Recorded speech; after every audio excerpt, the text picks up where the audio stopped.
ស្ដាប់សំឡេងនេះ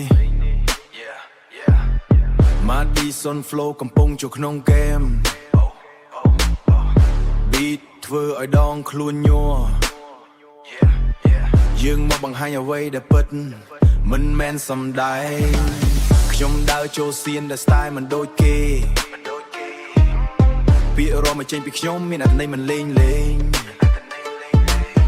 ជីវិតជាផ្លូវវែងតែខ្ញុំមិនបាត់បង់ទៅ Hip hop ជាឈាមខ្ញុំវាធ្វើឲ្យខ្ញុំរស់នៅពិតពីផ្លូវតូចទៅ stage ធំខ្ញុំរៀនពីអតីតដើម្បីបង្កើតថ្ងៃស្អែកថ្មីមិនចាំបាច់ copy នរណាខ្ញុំជាខ្លួនឯង Madison White ឡើងខ្ពស់ដូចភ្លើងមិនដែលផុត Madison Hip Hop នេះជាសំឡេងខ្ញុំបែររំបំតាម beat មិនអាចឈប់បានទេ Flow ឡើងខ្ពស់ដូចភ្លើងក្នុងយប់ងងឹតនេះជាផ្លូវខ្ញុំមិនមាននរណាប្រែបានទេមនុស្សនិយាយច្រើនតែខ្ញុំមិនស្ដាប់ទេ